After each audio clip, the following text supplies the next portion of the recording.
اللهم لك الحمد، اللهم لك الحمد، اللهم لك الحمد.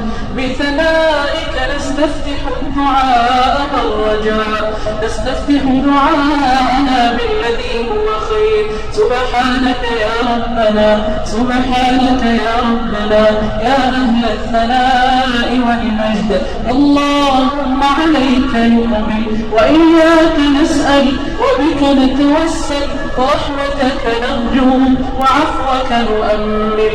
إياك نقصد بآمالنا وعليك نثني بصروف أقوالنا، ورضوانك نبتغي بأعمالنا، وإليك نرجع في اختلاف أحوالنا، ولك المح بطلبنا، لأنك يا ربنا لكل راج مناد ولكل خائف معاد. ندعوك ونسألك يا خالقنا، يا من قلت في كتابك العزيز ادعوني أستجب لكم، يا من قلت في كتابك الكريم وإذا سألك عبادي عني فإني قريب أجيب دعوة الداعي إذا دعان.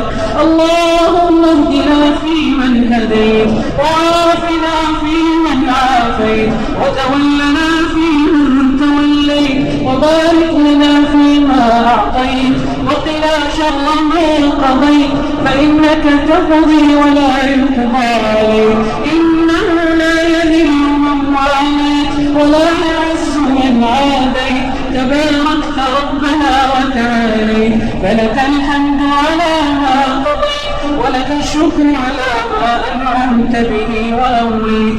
نستغفرك اللهم من جميع الذنوب والخطايا ونتوب إليك، لا ملجأ ولا ملجأ ولا ملتجأ منك إلا إليك. اللهم إنك عفو تحب العفو فاعف عنا، اللهم إنك عفو تحب العفو فاعف عنا، اللهم إنك عفو تحب العفو فاعف عنا.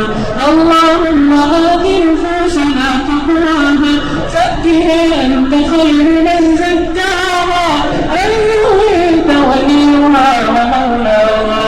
اللهم إنا نسألك من الخير كله عاجله وآجله ما علمنا منه وما لم نعلم، ونعوذ بك من الشر كله عاجله وآجله ما علمنا منه وما لم نعلم.